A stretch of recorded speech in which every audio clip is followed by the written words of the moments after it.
for being gay. For 22 years, the Missouri Democrats have been fighting for protections for the LGBTQ community to be added to the Missouri Human Rights Act.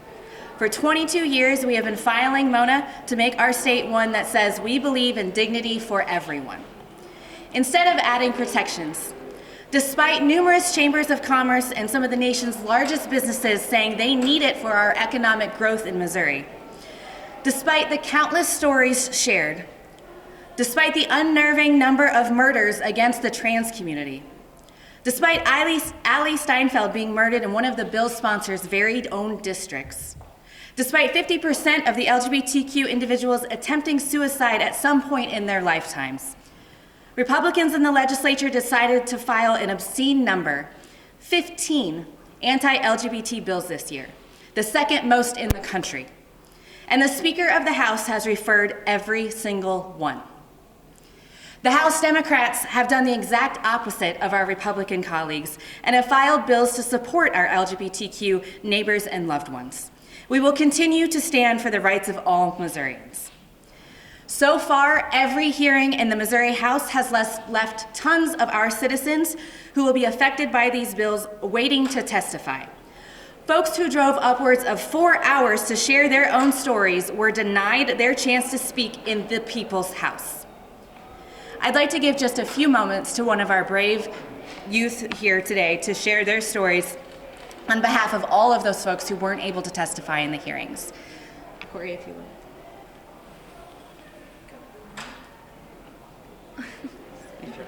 We got you. Why you're here? I'm here because I'm supporting my community for the bans and trying to ban trans athletes being in their teams and just to support them. I'm scared for myself and others in my community because if the bills were to go through, it would make a lot of people upset and lives would be lost.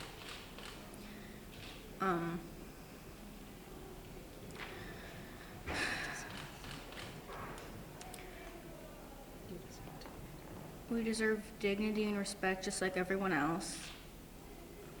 And we're just the same as every other person.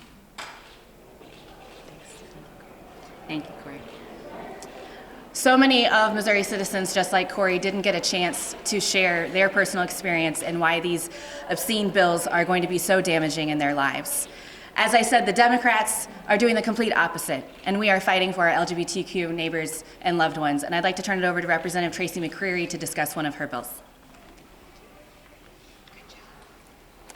Good afternoon. Thank you for being here. I'm State Representative Tracie McCreary from Mid-St. Louis County, and I have filed a bill that would ban so-called conversion therapy for LGBTQ minors. It only focuses, I feel like it's a very Missouri-specific approach. We are letting we're being respectful of the separation of church and state. I'm not saying that what churches can or cannot do or religious institutions. I'm just focusing on those that have a license to practice health in the state of Missouri. They are not going to be able to practice this widely discredited form of fake therapy. This fake therapy, this so-called conversion therapy, has been proven ineffective, but has been shown to cause great psychological harm. Adolescence is a time when individuals need a safe environment to explore who they are in order to survive. And I believe that banning fake therapy that only harms LGBTQ youth is the right way to go. Thank you. Thank you. I'd like to bring up Representative Martha Stevens to discuss one of her bills. So for the record, Representative Martha Stevens, to advocate for a more positive school environment and curb instances of bullying, I filed House Bill 2153 this year. This bill requires the Department of Elementary and Secondary Education to partner with statewide LGBTQ advocacy groups to create and make available curriculum that will make students familiar with the history of the LGBTQ social movements, discrimination that they have experienced, current issues of inequality, and the great contributions of the LGBTQ individuals in history, law, literature, art, music, and culture. Glenson, an organization dedicated to ensuring lesbian, gay, bisexual, transgender, and queer students have access to a safe and affirming school environment, reports that schools nationwide are hostile environments for a distressing number of LGBTQ individuals. In a 2017 survey that they did, over 87% of LGBTQ students experience harassment or assault based on their sexual orientation. Far too often, LGBTQ students face stigmatization and discrimination. Research suggests that an inclusive classroom environments lead to better academic and psychosocial outcomes for students. I filed this bill because LGBTQ inclusive curriculum and supportive teachers can make an astounding difference in the lives of all students.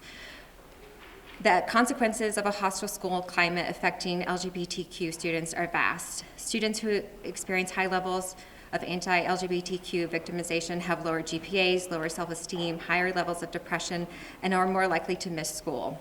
Evidence shows, however, that LGBTQ inclusive curriculum has the power to change the narrative. Youth who receive LGBTQ inclusive lessons are less likely to report feeling unsafe in school and perform better academically. In an effort to generate opportunities for all students to gain a more complex and authentic understanding of the world, ensure that LGBTQ students see themselves reflected in their education, and abate the devastating impact of discrimination and bullying in schools, I am very proud to sponsor House Bill 2153. And I just want to say thank you to the families and the youth that came today, and know that we are fighting very hard with you against these horrible bills. It's time for Missouri's laws to catch up with the current reality, not to lock us in the past. And the last representative I'd like to ask up is Representative Greg Razor.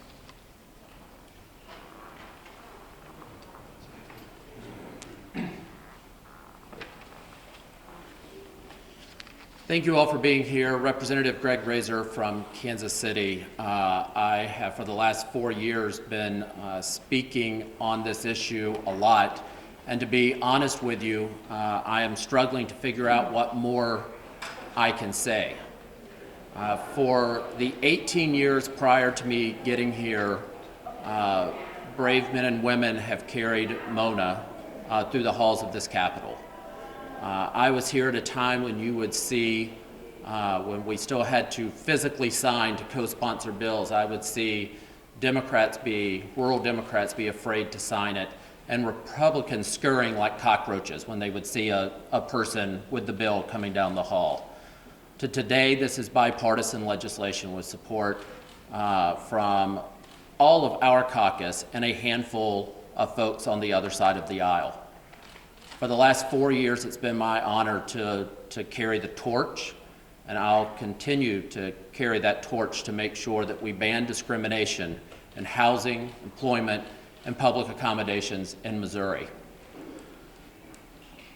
The governor likes to talk a lot, and so does the majority party, about workforce development and bringing in the next wave of jobs to Missouri. I've got to tell you, it's becoming increasingly difficult for me to talk to my friends who live in New York, LA, San Francisco, and tell them to come to a state or bring your business to a state where the roads are crumbling, to come to a state where we increasingly families can't afford to send their kids to college, and come to a state where I cannot guarantee you won't be fired, you won't be kicked out of your apartment, and I can't guarantee you'll get a meal when you sit down at a restaurant. This issue was brought before the Supreme Court just last year in a case that revolved around a school district, and they tried to use the term sex to mean sexual orientation. And one of the Justice Fisher, he wrote in his opinion that the repeated rejection of Mona amounts to intermittent legislative inaction and silence. The justice said, because for 22 years we have said no to this bill, that the majority party of this legislature wants discrimination to continue. That was the ruling from the Supreme Court. We're here fighting this, and we're going to continue to fight it. Now I want to say, with these cameras here, I want to talk to the LGBT community, and especially to our transgender brothers and sisters and family who are here today. We have gone through a lot as a community. The early days in the 40s and the 50s and the early 60s, people who looked a lot like me formed organizations called the Mattachine Society and the Daughters of Bilitis and started fighting against discrimination then. We all know about the Stonewall riots. Let me tell you, it was not someone who looked like me that started the Stonewall riots. It was transgender advocates who started that riot and spurred this movement. And they propelled us forward. We're a movement that elected Harvey Milk, who was assassinated less than a year later, and a community who then had to take a decade off from our civil rights to fight for our actual rights with the AIDS epidemic. We have fought for years, and we finally repealed Don't Ask, Don't Tell. We fought for years, and we now finally have marriage equality. It's been 22 years, but we will win this battle too. We will get non-discrimination passed in Missouri. We will make sure that all LGBT Missourians are protected, and we will make sure that our transgender family members, our transgender citizens in particular, are protected. If the majority party thinks that attacking transgender people is the way to win elections, that if they think they've lost the culture war on gay, lesbian, and bisexual issues, and so now they've found the next group to pick on, then bring it on. Because our community and our allies have been fighting this for years and will continue to fight it, and we will eventually win. Thank you. We're happy to take any questions. Greg, you should. Has a moment bill been referred to committee this year? I will answer that. All 10 anti-LGBT bills that have been filed in the House, the Speaker has rapidly filed them or sent them all to committee, and they are all getting hearings. Mona still sits on his desk behind the door behind us. No. Can you tell us anything about any conversations any of you have had with him about that bill? I suspect it would be what we hear every year, sometime in late April or early May. He will give a courtesy hearing to it. But we will continue to file this. We will continue to have these press conferences. I've been here for 4 years. I intend to be here for 8 more, and we're going to get this done. You mentioned Republican support, bipartisan support for that issue. How do you characterize it this year? Has it been local? Have they been talking to the Speaker about it? I can't tell you if they've been speaking with the Speaker about it. I can tell you Representative Tom Hannigan has introduced the bill. Representative Mike Stevens, who is behind the door just behind you all, is a proponent of the bill. We have several members who are a bit more quiet about it, but who personally know that this is the right thing to do and that their party is behind the times. Any other questions? How likely do you think it is that Representative Ross's bill will advance further than the committee this year?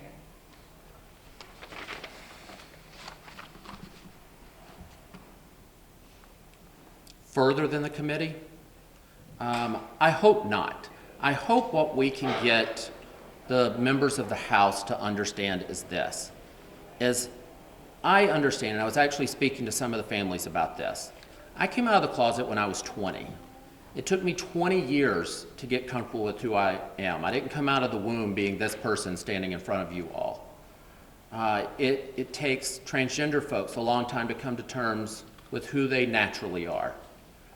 We can't expect our colleagues to understand the nuances of what it means to be transgender overnight. And so I hope what we can at least get the majority of the majority party to realize is before we go amending the state constitution, maybe we need to understand the issue that we're dealing with in the first place. And I don't think that they're there yet.